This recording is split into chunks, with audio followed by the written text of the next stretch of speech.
नमस्कार दोस्तों, आप सभी का स्वागत है हमारी इस 9th क्लास में। और जो कि आज हमारी फंडामेंटल राइट्स यानी कि मूल अधिकारों के बारे में होगी। इससे पहले हम 8 क्लासेस कर चुके हैं पॉलिटी की। आपने वो वीडियोस देखी होंगी और उम्मीद है आपको वो वीडियोस अच्छी भी लगी होंगी। लास्ट जो हमारी वीडियो थी वो सिटीजनशिप के ऊपर थी। ठीक है, उस वीडियो में हम पढ़ चुके थे नागरिकता के प्रावधान क्या है, नागरिकता किस तरह से अर्जित की जा सकती है और उससे संबंधित जितने भी अनुच्छेद थे, अनुच्छेद 5 से लेकर 11 तक, वो सब हम पढ़ चुके हैं। अब जो फंडामेंटल राइट्स की बात करेंगे, जो हमारे नागरिक हैं, भारत के जो नागरिक हैं, नागरिकता मिलने के बाद उन्हें अब कुछ अधिकार भी प्रदान किए गए हैं, यानी कि जो उनके मौलिक अधिकार हैं।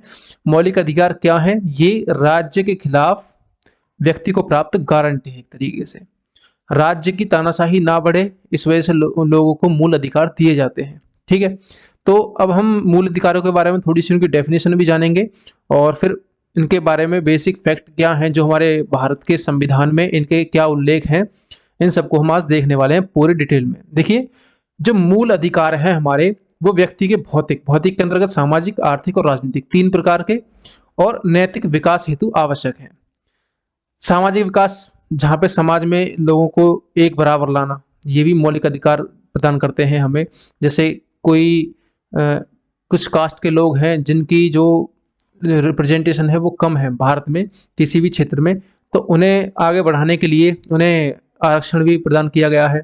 तो ये एक तरह से सब लोगों को बराबर करने का प्रयास किया जाता है इन मूल अधिकारों के द्वारा।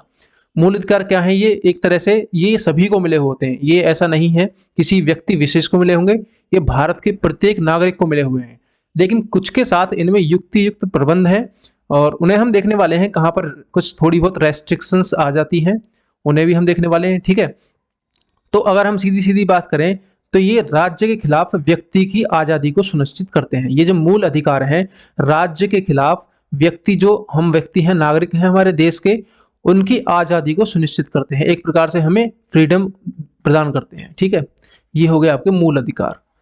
राज्य क्या है? राज्य आप सभी जानते हैं, यहाँ पर भारत के लिए भी यूज होता है राज्य, और ये भारत की जो स्टेट है उनके लिए भी हम राज्य बोलते हैं। राज्य का मतलब क्या है? जिस कोई एक ऐसा क्षेत्र एक निश्चित, जिसके पास जमीन हो, जिसके जनसंख्या हो, सरकार हो, ठीक है, संप्रभुता हो, तो ये क्या हो जाएंगे आपकी, ये एक राज्य की डेफिनेशन होती है। संप्रभुता मतलब जो किसी भी राज्य का जो अपना डिसीजन लेना है वो खुद का हो, कोई बाहरी इंटरफियर ना हो। ठीक है, तो ये संप्रभुता के अंतर्गत आता है। तो ये कुछ 4-5 जो इनकी विशेषताएं हैं जो किसी भी जगह को राज्य बनाती हैं। ठीक है, अब ये होगी राज्य की डेफिनेशन। अब हम अगर आगे की बात करें तो आगे आते हैं आपके मूल अधिकारों के बारे में संवैधानिक उपबंध, यानी हमारे भारत के संविधान में मूल अधिकारों को जो दिया गया है उनके बारे में क्या क्या फैक्ट्स हैं। जैसे कि भारत के संविधान में जो मूल अधिकार हैं, ये किस देश के संविधान से लिए गए हैं? तो वो है यूएसए, यानी कि यूनाइटेड स्टेट्स ऑफ अमेरिका, संयुक्त राज्य अमेरिका के संविधान से यह हमें प्रेरणा मिली कि हमें भी अपने भारत के संविधान में ये मूल अधिकार लोगों को प्रदान करने चाहिए। तो ये हो गया इससे संबंधित एक फैक्ट। मूल अधिकार कहाँ से लिए गए हैं? तो भारत के संविधान में, यूएसए यानी कि संयुक्त राज्य अमेरिका के संविधान से। भारत के संविधान में जो मौलिक अधिकार है वो संविधान के भाग 3 में, यानी पार्ट 3 में इंक्लूडेड है। पार्ट 1 और पार्ट 2 इससे पहली वाली वीडियो में हम पढ़ चुके हैं। आज पार्ट 3 हम पढ़ रहे हैं जो कि मूल अधिकारों से संबंधित है।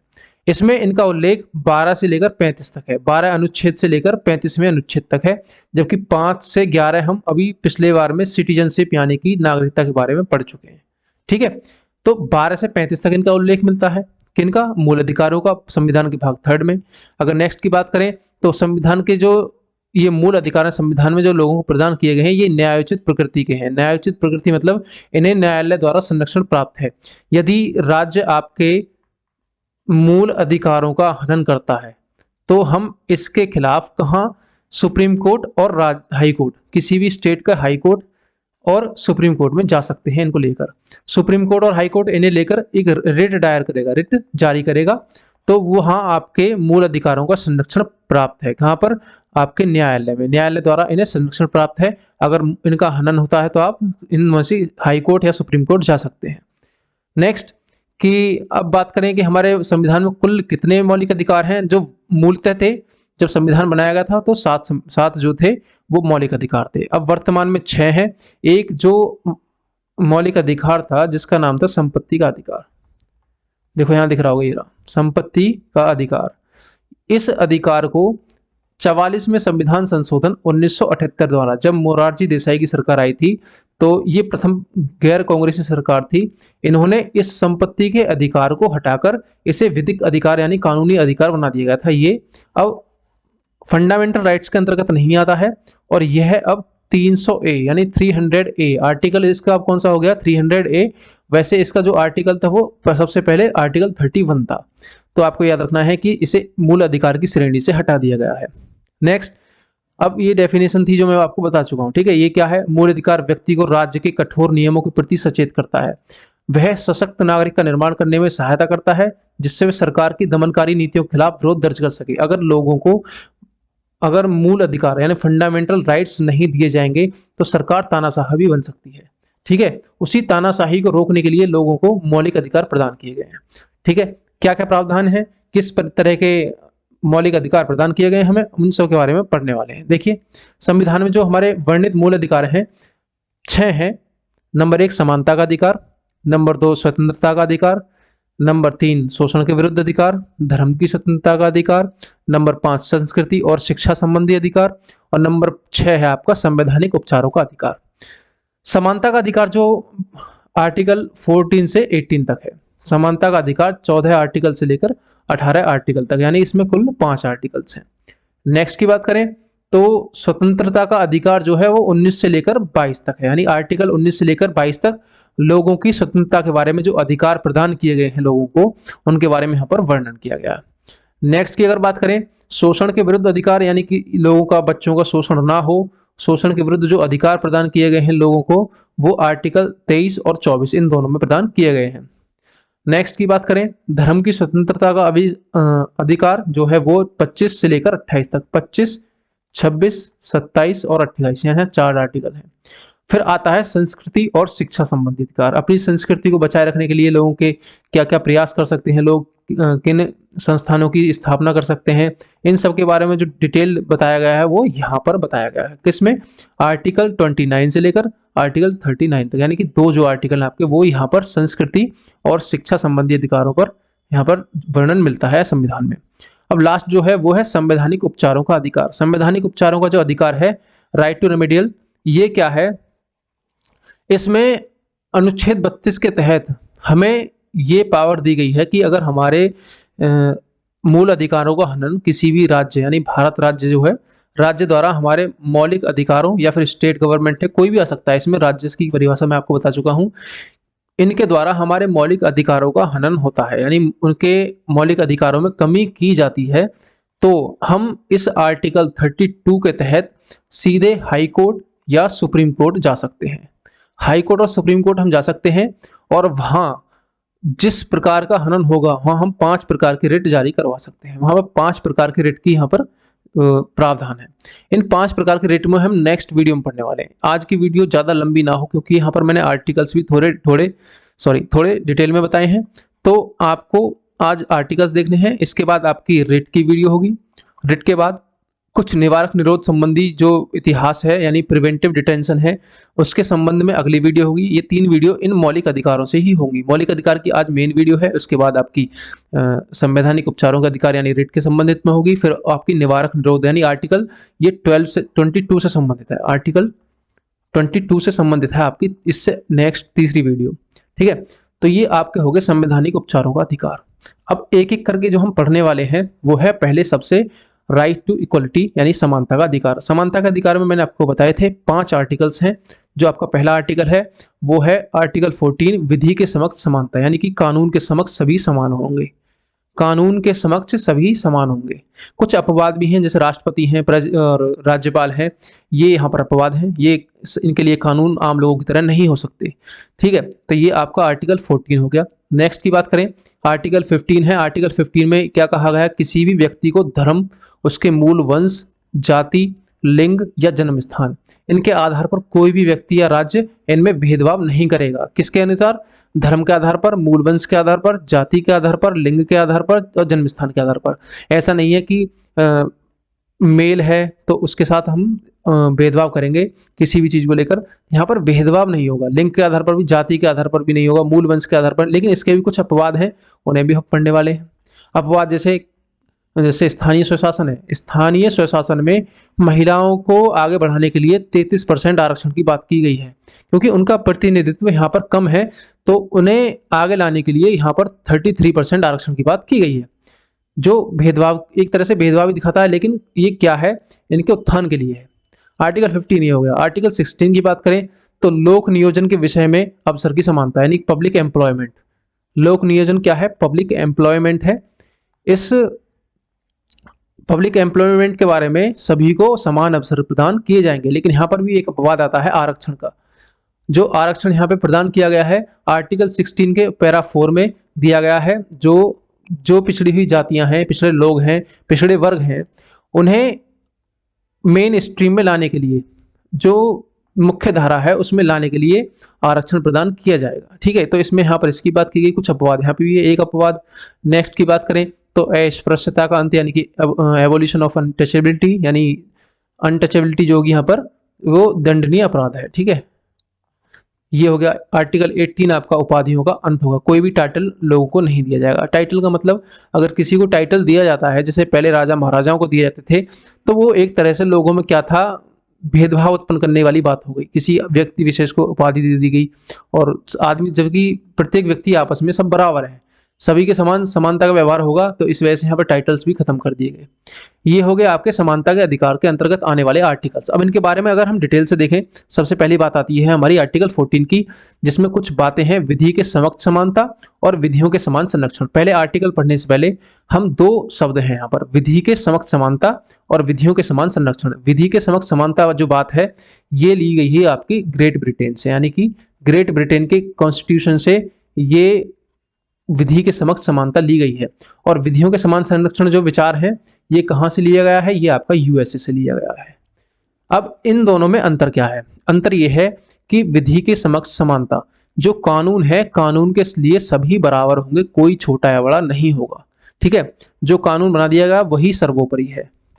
और विधियों के समान संरक्षण में क्या है कि अगर किसी व्यक्ति को, विधियों के समान संरक्षण का मतलब ये है कि एक व्यक्ति विशेष के साथ विशेष व्यवहार किया जाएगा। जैसे मान लो हमारा राष्ट्रगान का सम्मान करना बहुत जरूरी है। क्या मतलब है उसका? कि अगर राष्ट्रगान चल रहा है तो उसे, किसी भी व्यक्ति को खड़ा होना जरूरी है। लेकिन अगर कोई विकलांग व्यक्ति है, विकलांग व्यक्ति तो खड़ा नहीं हो सकता, तो उसे वहां छूट प्राप्त है। नहीं, उन जैसे लोगों को, एक विशेष क्षेत्र के लोगों को अलग नियम हो सकते हैं। यानी अगर ये दो विशेष क्षेत्र हैं अलग अलग, तो इसके लिए सेम नियम होंगे, इसके लिए सेम नियम होंगे। ये अगर इसका कोई नियम है, यानी हम मान लो हम दिव्यांग, सॉरी विकलांग वर्ड नहीं लेते हैं यहाँ पर, दिव्यांग लेते हैं। ठीक है, दिव्यांग लोगों के लिए कुछ नियम है, तो ये नॉर्मल पीपल्स के लिए नहीं हो सकते, तो ये विधियों का समान संरक्षण हो गया। ठीक है, तो इस तरह से आपको ये चीज समझनी है। नेक्स्ट की अगर हम बात करें, अब आर्टिकल 14 की बात आती है। आर्टिकल 14 क्या कहता है कि भारत के राज्य क्षेत्र में किसी व्यक्ति को विधि के समक्ष समता से या विधियों के समान संरक्षण से वंचित नहीं करेगा। कौन? राज्य, किसी भी व्यक्ति को विधि के समक्ष समानता से भी और विधियों के समान संरक्षण से भी। दोनों आपने पहले विधि के समक्ष समानता समझ ली और विधियों के समान संरक्षण भी समझ लिया। इससे राज्य किसी भी लोगों को वंचित नहीं करेगा। समझ में आई आर्टिकल 14 की ये लैंग्वेज। अब चाहे वह व्यक्ति, चाहे नागरिक हो या विदेशी, यह सब पर अधिकार लागू होता है। कुछ आर्टिकल्स ऐसे हैं जो हमारे लोगों को ही मिले हुए हैं, यानी इंडियन सिटीजन्स को मिले हुए हैं, और कुछ आर्टिकल्स इंडियन सिटीजन्स के साथ साथ विदेशी नागरिकों को मिले हुए हैं। उनके बारे में हम इस पीपीटी की लास्ट स्लाइड में देखने वाले हैं। कौन कौन से आर्टिकल हैं जो भारतीयों को मिले हुए हैं और कौन कौन से हैं भारतीयों के साथ साथ विदेशियों को भी मिले हुए हैं। तो सबसे पहले ये भी आप देखिए, समानता की बात है तो ये सभी के लिए होगा, चाहे वो विदेशी नागरिक हो चाहे भारतीय नागरिक हो। ठीक है, अब मैंने बताया था आपको विधि के समक्ष समानता ब्रिटेन से लिया गया है और आपका विधियों के समान संरक्षण अमेरिका से लिया गया है। ये आपको चीजें समझ में आई होंगी। विधि के समक्ष समानता, ये भी आपको समझ में आया होगा। विधियों से समान संरक्षण, ये भी आपको समझ में आया होगा जो मैंने आपको समझाया। नेक्स्ट की अगर हम बात करें, अब विधि के समक्ष समता के जो अपवाद हैं, यानी कानून के सामने सभी बराबर होंगे, उसके क्या क्या अपवाद हैं? हाँ, ये आर्टिकल 14 जो है, ये कहाँ कहाँ थोड़ा सा फेल होता है। फेल क्या मतलब? इनके लिए कुछ अलग प्रावधान है। जैसे राष्ट्रपति या राज्यपाल के खिलाफ परमादेश जारी नहीं किया जा सकता। देखिए एक रिट है, मैंने आपको 5 रिट के बारे में बताया था, वो नेक्स्ट वीडियो में आपको पढ़ाने वाला हूँ मैं रिट, क्योंकि थोड़ी सी बड़ी वीडियो ना हो जाए इस वजह से मैंने रिट अलग से इंक्लूड की हैं। तो रिट जो है उसमें 5 प्रकार की रिटों में से एक रिट है परमादेश। राष्ट्रपति और राज्यपाल के बारे में इनके खिलाफ परमादेश की रिट जारी नहीं की जा सकती इनके कार्यों को लेकर, ठीक है, किसी भी कोर्ट में द्वारा। नेक्स्ट, राष्ट्रपति व राज्यपाल पदरत व्यक्तित्व के खिलाफ, यानी जब वो अपने पद पर हैं, जब वो राष्ट्रपति हैं या फिर राज्यपाल हैं, तो उनके किसी भी कार्य के लिए और किसी भी उनके लिए उसे किसी भी कार्य के लिए किसी भी न्यायालय में उन पर कार्यवाही नहीं की जा सकती, ठीक है। तो यहाँ विधि के समक्ष समानता का जो है अपवाद सामने आता है निकलकर।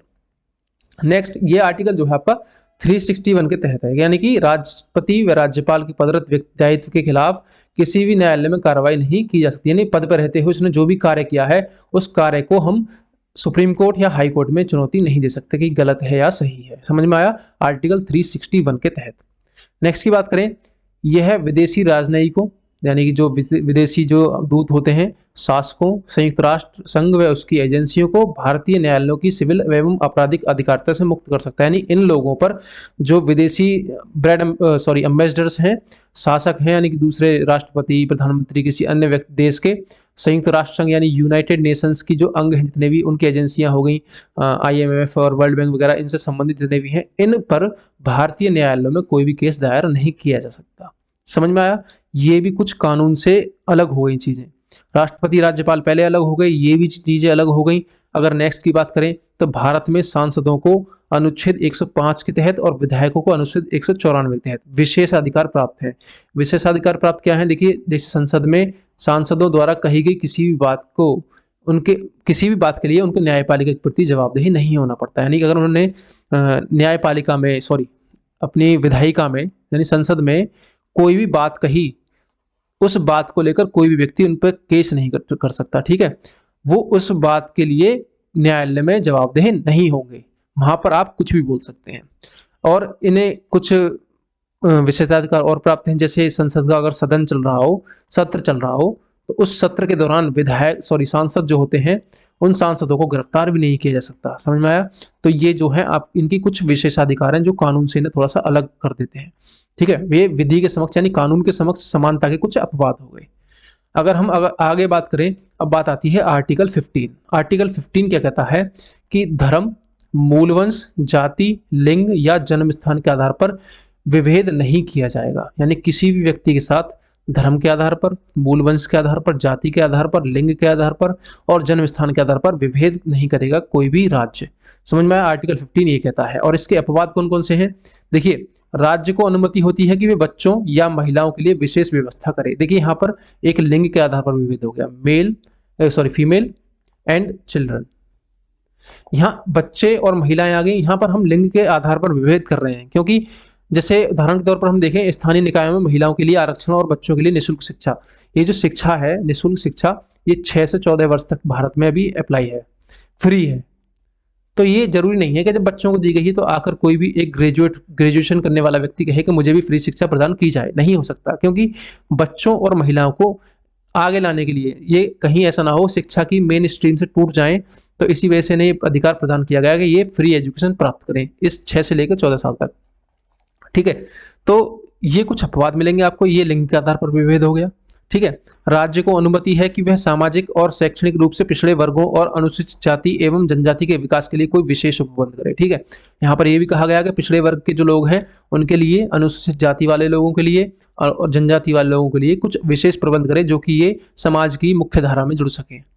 समाज से पिछड़े हुए लोगों के लिए ऐसा काम करे जो समाज के साथ जुड़ सके, ठीक है।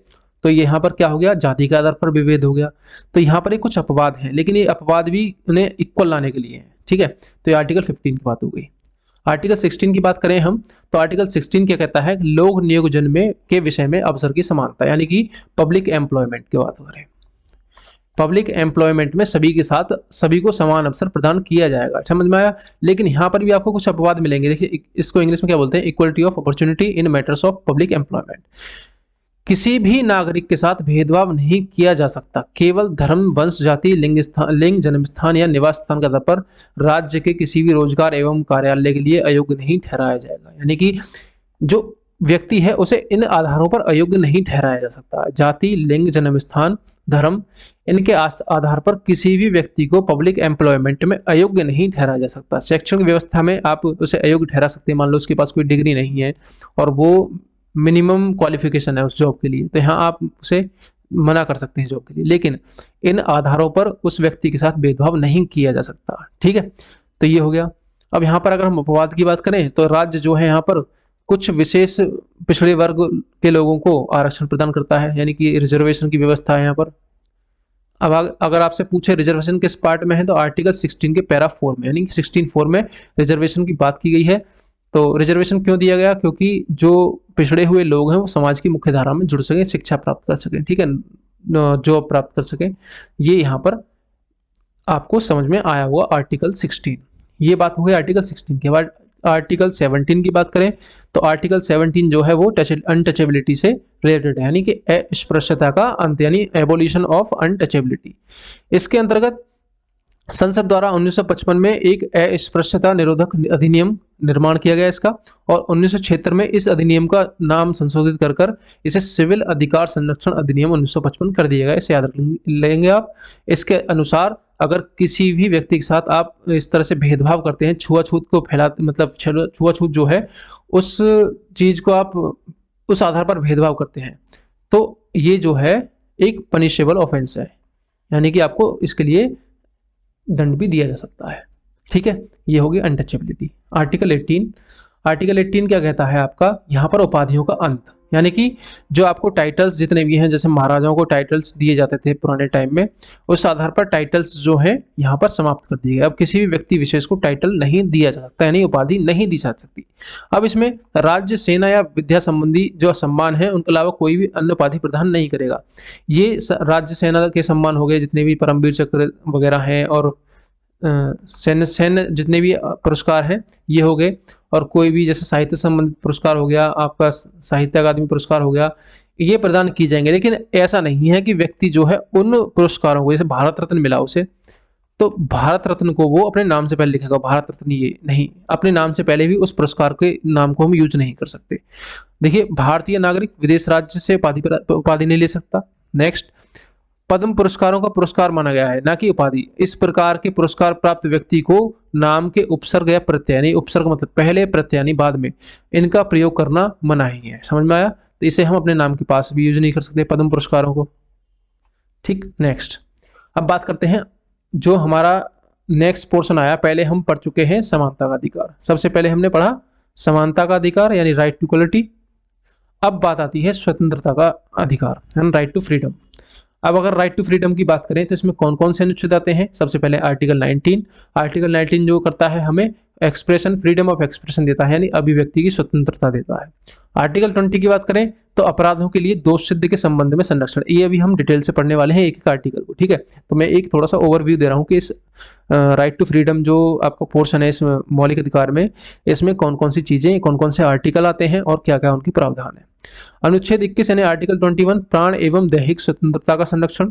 आर्टिकल 21A ये कहता है कि शिक्षा का अधिकार 6 से 14 वर्ष के बच्चों को निःशुल्क शिक्षा का अधिकार दिया जाएगा। ये आर्टिकल आपका जोड़ा गया था बाद में, तो इसे भी हम पढ़ने वाले हैं किस संशोधन के तहत इसे जोड़ा गया।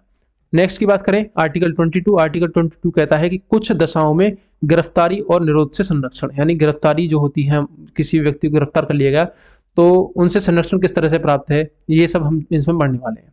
अब अगर हम आगे बढ़ें तो आर्टिकल 19 की बात आती है। राइट टू फ्रीडम जो है उसके अंतर्गत हम स्वतंत्रता के अधिकार के अंतर्गत पहले हम आर्टिकल पढ़ने वाले 19। ये क्या कहता है? अभिव्यक्ति एवं अन्य स्वतंत्रताएं।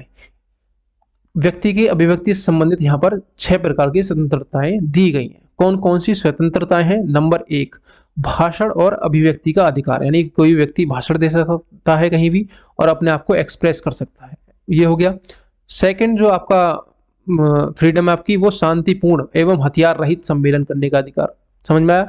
शांतिपूर्ण एवं हथियार रहित, ऐसा नहीं कि आप हथियार लेकर कहीं भी सम्मेलन कर सकोगे, नहीं, शांतिपूर्ण होना चाहिए और हथियार रहित होना चाहिए। नेक्स्ट अगर हम बात करें संगम या सहकारी समिति बनाने का अधिकार, ठीक है, ये आपका तीसरा हो गया। चौथा है भारत के राज्य क्षेत्र में अबाध संचरण यानी बिना किसी रोक टोक के घूमने फिरने का अधिकार, संचरण का अधिकार। नेक्स्ट भारत के किसी भाग में निवास करने और बसने का अधिकार, यदि मैं फिलहाल यूपी का रहने वाला हूं तो मैं चाहूं तो मध्य प्रदेश में भी रह सकता हूं, ठीक है, वहां पर भी निवास कर सकता हूं, इसका अधिकार हमें दिया हुआ है।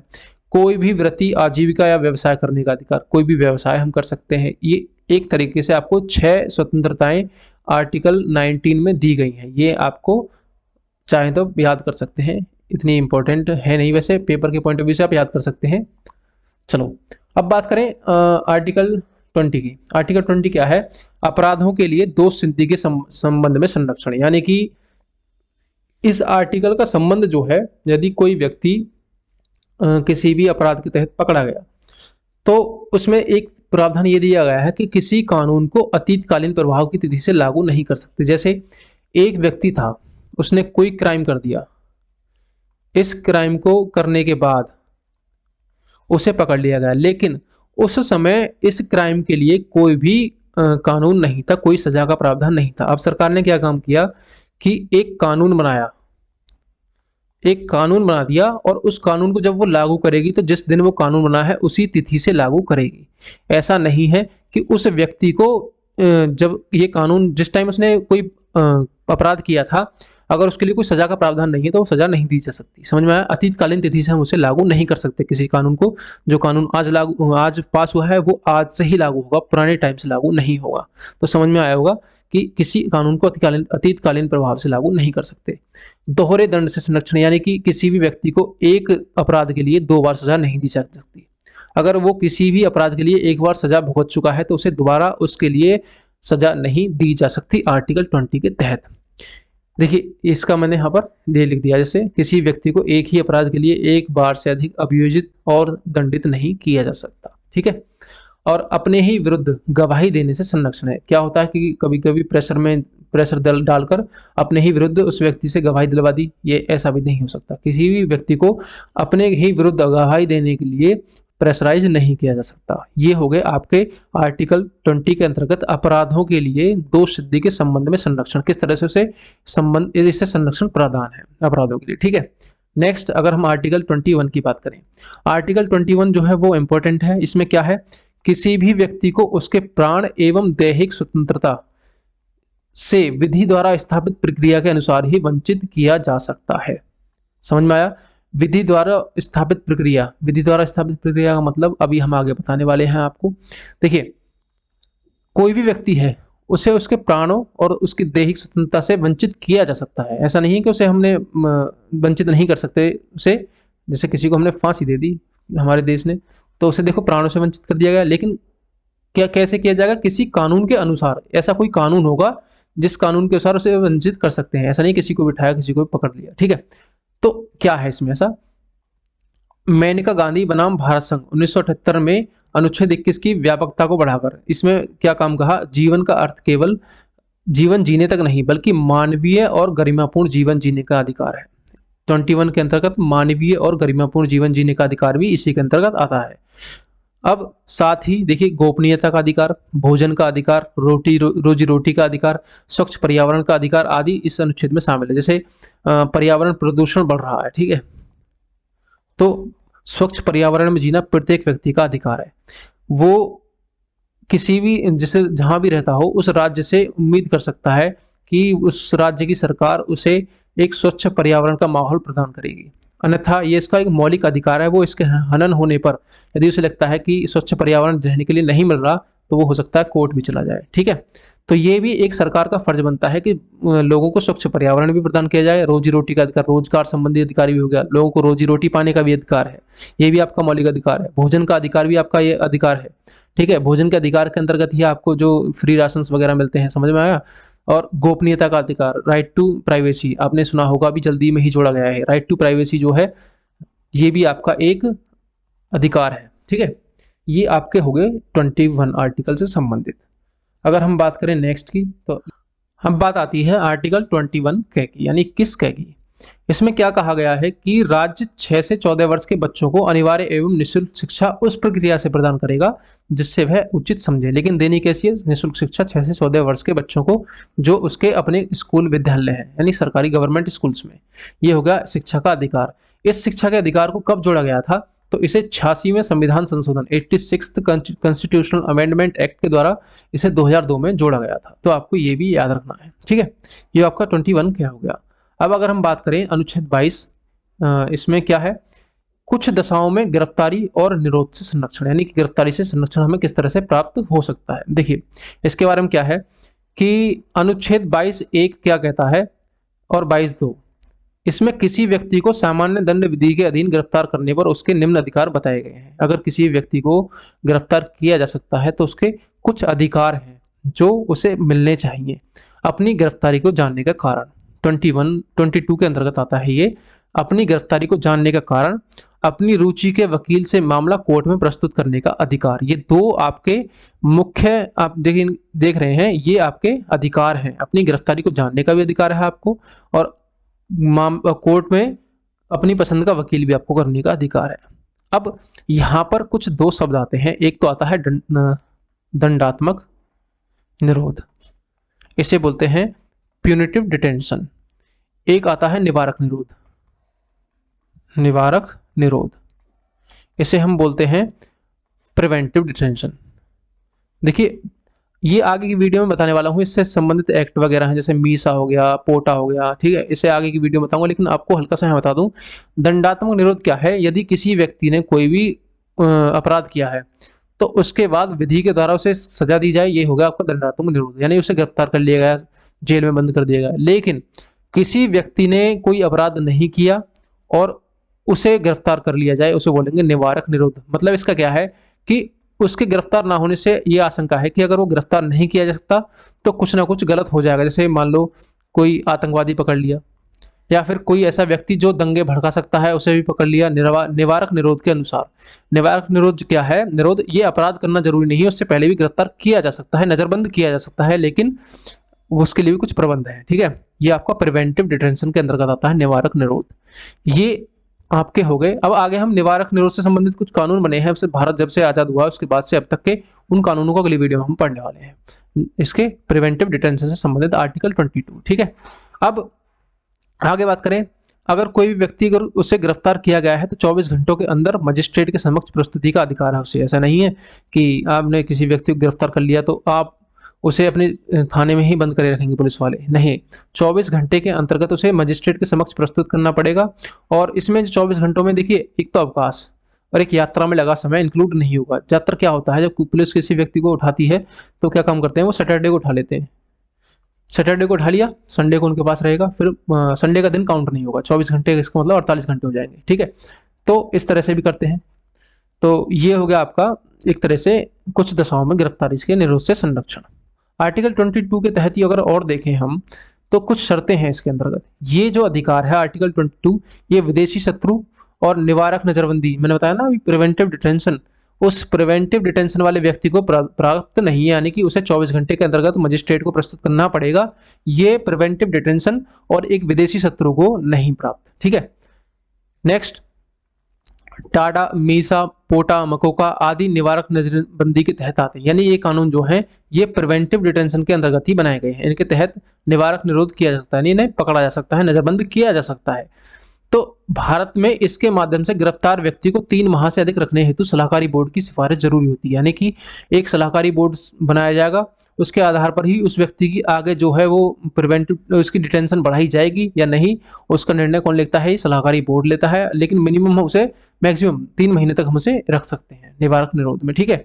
लेकिन 44वें संविधान संशोधन 1978 द्वारा इस अवधि को 3 महीने से घटाकर अब क्या कर दिया है? 2 महीने। अब 2 महीने बाद ही, 2 मंथ्स बाद ही एक सलाहकारी बोर्ड स्थापित होगा, उसके आधार पर ही उसे बताया जाएगा कि वो कितने दिन तक आप उसे नजरबंद कर सकते हैं। ये निवारक निरोध से संबंधित यानी आर्टिकल 22 से संबंधित कुछ फैक्ट्स हैं, आपको समझ में आए होंगे, ठीक है। मैंने आपको जैसा बताया था निवारक निरोध विधियों से इतिहास जो है वो नेक्स्ट वीडियो मतलब रिट के बाद, इससे अगली वीडियो रिट की होगी, और रिट के बाद में आपकी होगी कौन सी, निवारक निरोध विधियों का इतिहास, यानी जिसमें हम टाडा, मीसा, पोटा, मकोका इन सबको हम पढ़ने वाले हैं। ठीक है, एनएसए है, एनएसए मतलब नेशनल सिक्योरिटी एक्ट, जिसे हम रासुका भी बोलते हैं, इसे पढ़ने वाले हैं, ये कब आया। ठीक है, तो ये आगे की वीडियो होने वाले हैं। नेक्स्ट की अगर हम बात करें आर्टिकल 22 के बाद आर्टिकल 23। आर्टिकल 23 क्या है, अब ये आ गया आपके मानव के दुर्व्यवहार और बेगार बलात्श्रम का प्रतिषेध एवं इस उपबंध का कोई भी उल्लंघन अपराध माना जाएगा, विधि के अनुसार दंडनीय होगा। यानी कि हम किसी से बेगार नहीं करा सकते। बेगार का मतलब कि उससे काम, किसी व्यक्ति से काम कराया, उसे उसके पैसे नहीं दिए गए। बलात्श्रम यानी जबरदस्ती उससे काम नहीं करा सकते, तो ऐसा कराने पर ये क्या है, दंडनीय अपराध है। मानव दुर्व्यवहार, एक शब्द आया है यहाँ पर, मानव दुर्व्यवहार यहाँ पर। तो मानव दुर्व्यापार में शब्द में शामिल कौन कौन से हैं, एक तो पुरुष महिला एवं उनकी पुरुष महिला और बच्चों की खरीद फरोख्त जो होगी वो भी इसके अंतर्गत आती है। नेक्स्ट की अगर हम बात करें महिलाओं और बच्चों के साथ अनैतिक दुर्व्यवहार, जिसमें वैश्यावृत्ति भी शामिल होती है, ये भी इसके अंतर्गत आ सकता है। देवदासी और दास, ये कुछ इस तरह से जो आप देख रहे हैं ना यहाँ पर, इन कार्यों को हम अगर कराते हैं तो ये दंडनीय अपराध है किसी भी व्यक्ति से। ठीक है, ये हो गया आपका आर्टिकल 23। नेक्स्ट की अगर हम बात करें आर्टिकल 24, आर्टिकल 24 जो आता है आपका कारखानों आदि के बच्चों के नियोजन पर प्रतिबंध, यानी बच्चों को हम एम्प्लॉयड नहीं कर सकते किसी भी कारखाने में, मतलब उन्हें हम श्रम नहीं करा सकते, किसी बच्चे से हम जबरदस्ती मजदूरी वगैरह नहीं करा सकते 14 साल से छोटे बच्चे को। ठीक है, इसमें क्या है कि 14 वर्ष से कम आयु के किसी बच्चे को किसी कारखाने या खान में काम करने के लिए नियोजित यानी एम्प्लॉयड नहीं किया जाएगा। यह आर्टिकल आपका 24 कहता है। आर्टिकल 23 क्या कहता है, मानवीय दुर्व्यापार, और आर्टिकल 24 बच्चों से संबंधित है। ठीक है, यहाँ पर बच्चों से श्रम नहीं कराया जाएगा। 23 एंड 24 आपके शोषण के विरुद्ध अधिकार हो गए। ठीक है, समझ में आया आपको, शोषण के विरुद्ध अधिकार ये दो थे, मैंने आपको बताया था। तो यहाँ शोषण के विरुद्ध अधिकार आपको 23 एंड 24 मिले हुए हैं। नेक्स्ट की अगर हम बात करें, अब बात आती है हमारी धर्म की स्वतंत्रता यानी कि right to freedom of religion. इसके अंतर्गत कौन कौन से आर्टिकल हैं, मैंने आपको 4 आर्टिकल बताए थे। आर्टिकल 25 जिसके अंतर्गत सभी व्यक्तियों को अंत्यकरण की स्वतंत्रता और धर्म के अबाध रूप से किसी बिना किसी रोक टोक के अपने धर्म, किसी भी धर्म को मानने का अधिकार, आचरण करने और प्रचार करने का समान हक होगा। आर्टिकल 26 अनुच्छेद यहाँ पर अच्छेद लिखा हुआ है, धार्मिक कार्यों के प्रबंध की स्वतंत्रता, यानी अपने धार्मिक कार्यों से संबंधित हम कोई भी प्रबंध कर सकते हैं, इसकी स्वतंत्रता। अनुच्छेद 27 किसी विशिष्ट धर्म की अभिवृद्धि के लिए करों के संदाय यानी पेमेंट, इसके बारे में पढ़ने वाले हैं कि इसमें किस तरह से स्वतंत्रता मिली हुई लोगों को। नेक्स्ट है आर्टिकल 28 कुछ शिक्षा संस्थाओं में धार्मिक शिक्षा या धार्मिक उपासना में उपस्थित होने के बारे में स्वतंत्रता। चलिए अब आर्टिकल 25 की तरफ चलते हैं। आर्टिकल 25 जो कहता है आपका सभी व्यक्तियों को अंतःकरण की स्वतंत्रता और धर्म को अबाध रूप से मानने का अधिकार होगा। ठीक है, इसका प्रचार करने का समान हक होगा। जैसे अगर हम बात करें, इसके अंतर्गत 2 युक्तियुक्त निर्बंध किए गए हैं। नंबर 1, सिखों को कृपाण धारण करने का अधिकार होगा। देखिए सिख जो है कृपाण आपने देखा होगा वो धारण कर सकते हैं। और हिंदू शब्द में जैन और सिख और बौद्ध तीनों शामिल है। यहाँ पर कुछ ये दिए गए हैं कि इन व्यक्तियों को अपने धर्म को मानने का अधिकार होगा। जैसे सिख धर्म है, सिख धर्म में क्या है कि सिख धर्म में लोग जो हैं वो कृपाण धारण कर सकते हैं। तो उस धर्म को अबाध रूप से मानने का अधिकार क्या हुआ कि अगर उसके धर्म में लिखा हुआ है कि कृपाण धारण करना है तो वो कृपाण धारण कर सकता है, उसे कोई भी रोक टोक नहीं कर सकता। जैसे आपने देखा होगा मेट्रो वगैरह में आपने सफर किया हो तो कोई भी मेटल की चीज हो तो वो मना करते हैं चाकू वगैरह आपको ले जाने के लिए, लेकिन जैसे सिख होगा, सिख वो ले जा सकता है। क्यों? क्योंकि उसके धर्म में लिखा हुआ है और उसे इस धर्म के आबाद रूप से मानने की स्वतंत्रता है। इस अधिकार के आधार पर वो उस कृपाण को मेट्रो में भी ले जा सकता है। ठीक है, ये हो गया आपका आर्टिकल 25। आर्टिकल 26 की बात करें तो आर्टिकल 26 में धार्मिक कार्यों के प्रबंध की स्वतंत्रता, यानी कि हम अपने धार्मिक कार्यों के लिए किसी भी प्रकार का प्रबंध कर सकते हैं। जैसे धार्मिक कार्यों और प्रयोजनों के लिए संस्थाओं की स्थापना और उनके लिए फंडिंग यानी पोषण करने का भी अधिकार, हम फंडिंग कर सकते हैं। हम कोई भी अपने धार्मिक कार्यों के लिए संस्थाओं की स्थापना कर सकते हैं। जैसे हमने मंदिरों का निर्माण कर लिया, मस्जिदों का निर्माण कर लिया, ठीक है, मदरसे हो गए, तो ये धार्मिक कार्यों के प्रयोजन के लिए करते हैं और उनमें फंडिंग भी, हम उनका पोषण भी कर सकते हैं। ठीक है, एक तरह से आपका ये अधिकार हो गया आपका आर्टिकल 26 के तहत।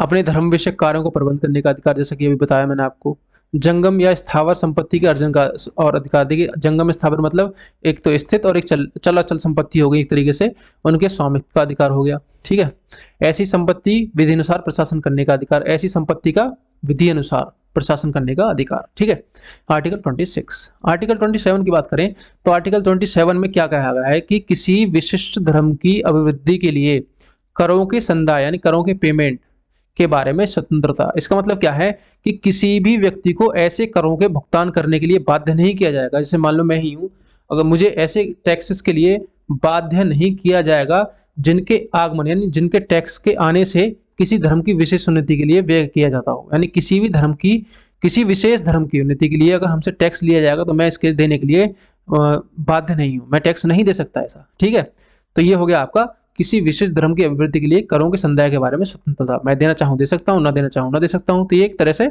स्वतंत्रता होगी। ठीक है, ये आपको इसमें समझ में आया होगा। अब इसमें क्या है, राज्य किसी धर्म विशेष की उन्नति के लिए राजकीय धन का प्रयोग नहीं करेगा। यानी कोई भी राज्य है, स्टेट है, सेंट्रल गवर्नमेंट है, ये किसी भी विशेष धर्म की उन्नति के लिए राजकीय धन यानी कि जो हमारा, देखिए राजकीय धन से मतलब क्या है, ये लोगों का टैक्स ही तो है एक तरीके से, उस टैक्स में हम आप लोग भी आते हैं। तो इसी धर्म, यहाँ पर हमें स्वतंत्रता मिली हुई है कि हम किसी भी धर्म की अभिवृद्धि के लिए दे सकते हैं, नहीं भी दे सकते। अगर हमने वहाँ टैक्स जमा किया है तो हमारा अगर पैसा हमारी इच्छा के अनुरूप नहीं जाता, किसी भी धर्म विशेष के लिए जा रहा है, तो वो यहाँ पर गलत है। लेकिन सरकार ऐसा पैसा वहाँ नहीं देगी, लेकिन राज्य विभिन्न धर्मों को समान महत्व देते हुए धन खर्च करता है। यानी कि सभी धर्मों के लिए बराबर धन खर्च करता है, समान महत्व देते हुए। तो ये आर्टिकल 27 का उल्लंघन नहीं माना जाएगा। यानी सभी को इन्होंने एक तरह से ले लिया, तो यहाँ पर कोई भी उल्लंघन नहीं माना जाएगा। आर्टिकल 27 उम्मीद करता हूँ आपको समझ में आया होगा।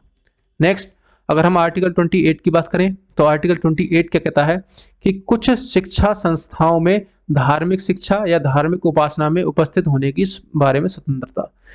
जैसे ये कह रहा है राज्य निधि से पूर्णतः पोषित, राज्य की निधि से कोई पूर्णतः पोषित संस्था है, उसमें कोई भी धार्मिक शिक्षा नहीं दी जाएगी। समझ में आया, सभी धर्मों को समान माना जाएगा। जैसे स्कूल वगैरह हो गए, गवर्नमेंट स्कूल, इसमें किसी एक विशेष धर्म से संबंधित शिक्षा नहीं दी जाएगी। समझ में आया। कुछ शिक्षा संस्थाओं में धार्मिक शिक्षा या धार्मिक उपासना में उपस्थित होने के बारे में स्वतंत्रता। यानी एक स्कूल है, अब सपोज करो आप एक स्कूल में पूजा होती है, यानी क्या होता है, प्रार्थना होती है। कोई मुस्लिम बच्चा है, अगर वो प्रार्थना नहीं करना चाहता तो उसकी इच्छा है, क्योंकि उसे इस बारे में स्वतंत्रता है कि वो धार्मिक शिक्षा में उपस्थित हो या नहीं हो। ठीक है, तो यहाँ पर ये हो गया, एक तरह से आपको समझ में आया होगा। अब खंड 1 की कोई भी बात ऐसी शिक्षा संस्था पर लागू नहीं होती जिनका प्रशासन राज्य करता है, परंतु जो ऐसे विन्यास या न्यास के आधिपत्य में गठित हुई है। देखिए कोई ऐसी विशेष संस्था स्थापित की गई कि जिसके अंतर्गत उस धर्म की शिक्षा देनी जरूरी है, तो वहां पर धार्मिक शिक्षा देना आवश्यक है। यानी ऐसा नहीं कि वहां पर धार्मिक शिक्षा दी जा सकती है राज्य के अनुसार। राज्य किसी ऐसी संस्था का गठन करे जिसमें किसी धर्म विशेष की शिक्षा जरूरी है, ठीक है, तो वहां पर धार्मिक शिक्षा दी जा सकती है। समझ में आया। तो ये होगा आपका खंड 2। खंड 3 क्या है, यानी 3 जो है, राज्य द्वारा मान्यता प्राप्त व राज्य निधि द्वारा सहायता प्राप्त शिक्षा संस्था में शामिल होने वाले किसी भी व्यक्ति को धार्मिक शिक्षा में भाग लेने, उपासना करने हेतु बाध्य नहीं किया जाएगा। समझा, जब तक वह स्वयं या अवयस्क होने पर, यानी 18 ईयर्स का होने पर उसके संरक्षण सहमति ना दे दे। अगर किसी भी राज्य द्वारा मान्यता प्राप्त स्कूल में या फिर किसी भी जगह पर राज्य की निधि यूज होती है, वहां पर अगर आपको धार्मिक शिक्षा दी जाती है तो आप उसे बाध्य नहीं कर सकते। आप उसके लिए उसकी परमिशन आवश्यक है। अगर यदि वो बच्चा अवयस्क है तो उसके पेरेंट्स की अनुमति आवश्यक है। समझ में आया। तो ये एक तरह से आर्टिकल 28 क्या कहता है हमें कि अपने कुछ भी शिक्षा संस्थाएं जो हैं, जो भी उनमें धार्मिक शिक्षा या धार्मिक उपासना में उपस्थित होने के बारे में लोगों को दी गई स्वतंत्रता के बारे में। आर्टिकल 28 समझ में आया। तो उम्मीद करता हूँ ये आर्टिकल आपको थोड़ा सा समझ में आया होगा, अच्छे से, टफ लैंग्वेज थोड़ी सी, लेकिन समझ में आया होगा। नेक्स्ट की अगर हम बात करें आर्टिकल 29। आर्टिकल 29 क्या कहता है कि अल्पसंख्यक जो वर्ग हैं उनके हितों का संरक्षण, जिसके अनुसार भारत के प्रत्येक नागरिक को जिसकी अपनी विशिष्ट भाषा, लिपि, संस्कृति है उसे बनाए रखने का अधिकार है। जितनी अल्पसंख्यक लोग हैं वो भी अपनी संस्कृति को बचाए रखने के लिए कुछ भी कर सकते हैं। यानी कुछ भी का मतलब ये नहीं कि कुछ उल्टा सीधा करें, एक लिमिटेशंस में। राज्य द्वारा पोषित या राज्य निधि द्वारा सहायता प्राप्त किसी शिक्षा संस्था में प्रवेश से किसी भी नागरिक को केवल धर्म, मूल, वंश, जाति, भाषा या इनके आधार पर वर्जित नहीं किया जाएगा। समझ में आया? समझ में आया? जैसे धर्म है, किसी धर्म अल्पसंख्यक है वो, कोई धर्म के लोग, तो उस धर्म के लोगों को, अल्पसंख्यकों को उनके धर्म के आधार पर या फिर उनकी जाति के आधार पर, मूल वंश के आधार पर, भाषा के आधार पर उन्हें शिक्षा संस्थाओं में प्रवेश से वंचित नहीं किया जा सकता। भाषा किस में आ गई? आपकी संस्कृति में आ गई। ठीक है, तो अपनी संस्कृति और लिपि को बनाए रखने का भी अधिकार है। आर्टिकल 29। आर्टिकल 30। आर्टिकल 30 क्या कहता है कि शिक्षा संस्थाओं की स्थापना एवं प्रशासन करने का अल्पसंख्यकों को अधिकार। जैसे अगर आप बात करें, धर्म या भाषा पर आधारित अल्पसंख्यक वर्गों को अपनी रुचि के अनुसार शिक्षा संस्थाओं की स्थापना करने और उनके प्रशासन करने का अधिकार होगा। यदि कोई भी अल्पसंख्यक वर्ग है, वो अपने धर्म या भाषा पर आधारित अल्पसंख्यक वर्ग, ठीक है, अपनी रुचि के अनुसार शिक्षा संस्थाओं की स्थापना कर सकता है और उनका प्रशासन कर सकता है। जैसे हम मदरसों को ले लें, तो मदरसे जो है वो अपनी एक विशेष धर्म के लिए होते हैं और वो अपनी रुचि के अनुसार वहां पर शिक्षा प्रदान करते हैं और उनके प्रशासन भी उन्हीं के अनुसार, उन्हीं के लोगों के अनुसार होता है। तो ये आर्टिकल 30 के अंतर्गत आपका आ गया। ठीक है, अब शिक्षा संस्थाओं को सहायता देने में राज्य किसी धर्म या भाषा आधारित किसी अल्पसंख्यक वर्ग के प्रबंध के आधार पर भेदभाव नहीं करेगा। ठीक है, तो ये हो गया आपके आर्टिकल 30 हो गया। अब अगर हम बात करें तो आर्टिकल 31 तो आपका इसमें है ही नहीं, मैंने बताया था आपको कि उसे 44वें संविधान संशोधन द्वारा हटा दिया गया। अब बात आती है नेक्स्ट आर्टिकल 32, संवैधानिक उपचारों का अधिकार यानी कि राइट टू कॉन्स्टिट्यूशनल रेमेडीज। इसके अंतर्गत जो आपका आर्टिकल 32 है, ये क्या कहता है कि मूल अधिकारों के उल्लंघन होने पर इसे न्यायालय द्वारा विशेष संरक्षण प्राप्त है। यानी कि मूल अधिकारों का यदि हमारे उल्लंघन होता है, यानी कि उन्हें न्यून किया जाता है, कम किया जाता है, खत्म किया जाता है, तो न्यायालय द्वारा उन्हें विशेष संरक्षण प्रदान किया गया है। जैसे अब इसमें अनुच्छेद 32 के तहत सर्वोच्च न्यायालय और अनुच्छेद 226 के तहत उच्च न्यायालय। देखिए, सुप्रीम कोर्ट हो गया आपका, हाई कोर्ट आ गया। ये जो दोनों हैं आपकी 5 रिट जारी कर सकते हैं। 5 रिट हैं, रिट के बारे में हम पढ़ने वाले हैं अभी आगे। जो सुप्रीम कोर्ट है वो आर्टिकल 32 के तहत जारी कर सकता है, लेकिन हाई कोर्ट आर्टिकल 226 के तहत 5 रिट जारी कर सकता है। ठीक है, दोनों जारी कर सकते हैं। मूल अधिकारों के हनन होने पर हम इन दोनों में से किसी भी, यानी सीधे हम सुप्रीम कोर्ट भी जा सकते हैं यदि हमारे मूल अधिकारों का हनन होता है, और हम नीचे हाई कोर्ट भी जा सकते हैं। ठीक है, ये हमारा एक अधिकार है। किसी भी व्यक्ति के मूल अधिकारों के उल्लंघन पर 5 प्रकार की रिट जारी कर संज्ञान लेता है कौन? कोर्ट। कौन कौन सी रिट जारी की जाती हैं उनका नाम तो हम जान लेते हैं, नेक्स्ट वीडियो में पढ़ेंगे। लेकिन बंदी प्रत्यक्षीकरण यानी कि हैबियस कॉर्पस, परमादेश यानी मैंडमस, प्रतिषेध यानी प्रोहिबिशन, उत्प्रेषण यानी सर्टरी, और आपकी अधिकार परीक्षा यानी क्वो वारंटो। ये 5 प्रकार की रिट हैं, इन्हें हम आगे पढ़ने वाले हैं नेक्स्ट वीडियो में। तो आप नेक्स्ट वीडियो का जरूर इंतजार करें, अगली वीडियो आएगी। ठीक है, अब अगर हम 32 आर्टिकल के बाद आगे चलें तो हम कुछ अनुच्छेद और हैं 33 और 34, इन्हें देखने वाले हैं। तो आपका 33 जो आर्टिकल है, इसमें क्या कहा गया है? संसद को यह अधिकार है कि वह सशस्त्र बलों, अर्धसैनिक बलों, पुलिस बलों और खुफिया एजेंसियों के अन्य के मूल अधिकारों को युक्त प्रबंध लगा सकती है, प्रतिबंध लगा सकती है। यानी कि जैसे जो व्यक्ति यहाँ पर सशस्त्र बलों में है, अर्धसैनिक बलों में है, पुलिस बलों में है, खुफिया एजेंसियों में है, इनके मूल अधिकारों को हम कम कर सकते हैं। ठीक है, मूल अधिकारों को कम क्यों कर सकते हैं? कि देश की सुरक्षा के लिए हम इन्हें कम कर सकते हैं, देश की सुरक्षा खतरे में ना पड़े, इस वजह से इनके मूल अधिकारों को हम कम कर सकते हैं। ठीक है, जैसे मान लो कोई सैनिक है, वो अपने वहां पर जैसे जहां पर भी रहता है, सैनिक अपनी ड्यूटी करता है, वहां कोई भी ऐसी प्राइवेट जानकारी है कि जो हमारे देश की अगर वो लीक हो गई तो हमारे देश के लिए खतरा हो सकता है, तो वो उस जानकारी को लीक नहीं करेगा, क्योंकि उसे मूल अधिकार ये प्रावधान नहीं है कि वो फ्रीडम ऑफ एक्सप्रेशन वहां पर यूज कर सके। ठीक है, समझ में आया? तो इस तरह से हम न्यून कर सकते हैं। आर्टिकल 34 क्या कहता है कि मूल अधिकारों का पर तब प्रतिबंध लग सकता है जब भारत में कहीं भी मार्शल लॉ लागू हो। मार्शल लॉ का मतलब क्या है? एक ऐसी स्थितियां हो जाएं, जैसे युद्ध हो गया, कहीं किसी अशांति हो गए, दंगे हो गए, कानून हो गए, कानून का उल्लंघन हो गया, तो इस तरह की स्थिति में वहां पर सेना यानी आर्मी डिप्लॉय की जा सकती है। जहां पर इस तरह से सेना डिप्लॉय कर दी गई तो वहां पर मूल अधिकारों का जो है खत्म कर दिया जाएगा, रोक दिया जाएगा।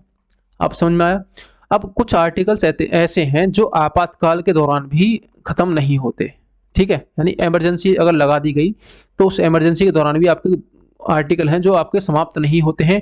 वो आर्टिकल आपको कमेंट में बताने हैं कौन कौन से आर्टिकल हैं। तो अगर आप कमेंट करेंगे तो मुझे पता चलेगा। अपने वीडियो यहाँ तक भी देखिए। ठीक है, तो वीडियो अच्छी लगी है। नेक्स्ट, अगर हम बात करें आगे, कुछ प्रमुख तथ्य हैं इससे संबंधित, आपके मौलिक अधिकारों से संबंधित, जो आपको मैंने बताया था कि कुछ अनुच्छेद यानी कुछ आर्टिकल्स, कुछ स्वतंत्रताएं भारतीय नागरिकों को प्राप्त हैं, कुछ दोनों को प्राप्त है, विदेशी और भारतीयों को। तो हम देखने वाले हैं कौन कौन सी। जो नागरिकों को प्राप्त है वो है आपका 15, यानी कि आपका कौन सा आर्टिकल था ये, मूल, वंश, धर्म, जाति इनके आधार पर विभेद नहीं किया जाएगा, लोक नियोजन में विभेद नहीं किया जाएगा, 6 प्रकार की स्वतंत्रताएं जो थी वो यहाँ पर, और ये संस्कृति से संबंधित जो आपको बताए थे मैंने आपको, अपनी कोई भी संस्थान स्थापित कर सकता है कोई भी व्यक्ति, ठीक है। ये आपके हो गए केवल जो भारत के नागरिकों को प्राप्त है। इसके अलावा जो है वो दोनों को प्राप्त है। जैसे आर्टिकल इसके बचे हुए कौन कौन से हो गए, 14, 20, 21, 22, 23, 24, 25, 26, 27, 28, ये अधिकार सभी को प्राप्त है, यानी कि विदेशियों को भी और भारतीय नागरिकों को भी। तो ये आपके कुछ इससे संबंधित तथ्य थे फंडामेंटल राइट्स से। आपने अगर ये वीडियो पूरी देखी है तो उम्मीद करता हूँ आपको वीडियो अच्छी लगी होगी। अगर अच्छी लगी है तो देखिए, आप पहले तो नेक्स्ट वीडियो का कंटेंट देख लें। नेक्स्ट वीडियो का आपका कंटेंट होगा रिट, छोटी सी वीडियो होगी लेकिन रिट से संबंधित होगी, जिससे ज़्यादा भसड़ ना बचे। और इससे अगली जो वीडियो होगी वो होगी आपकी प्रिवेंटिव डिटेंशन यानी निवारक निरोध से संबंधित। निवारक निरोध के बाद में आपके डीपीएसपीज यानी कि directive principles of state policy, फिर आपका मौलिक कर्तव्य आएंगे। मौलिक कर्तव्य के बाद आपके संघ की कार्यपालिका यानी राष्ट्रपति, फिर उसकी अगली वीडियो उपराष्ट्रपति, फिर मंत्रिपरिषद और प्रधानमंत्री, संसद, उच्चतम न्यायालय, फिर आपको महानियंत्रक एवं महालेखा परीक्षक। एक सीधे क्रम में हम चलेंगे लगभग, ठीक है। तो आपको ये वीडियो लगातार देखते रहें, और ऐसा भी हो सकता है कुछ समय में मैं लगभग कुछ ही टाइम में 8 से 10 दिन के अंतर्गत इनकी लाइव क्लास भी लेकर आऊँगा, यानी बैच स्टार्ट करूँगा एक ऑनलाइन यूट्यूब पर ही, जो आपकी डेली क्लासेस होंगी। क्लास के जैसे मैं यहाँ पढ़ा रहा हूँ आपको, इस तरह से मैं आपको लाइव भी पढ़ाया करूँगा, ठीक है। तो अगर आप इस तरह से पढ़ने के लिए रेडी हो तो कमेंट में बताएं, मैं एक वीडियो भी, एक अनाउंसमेंट भी से लाने वाला हूँ, ठीक है। चलिए मिलते हैं आपसे अगली वीडियो में, तब तक के लिए नमस्कार।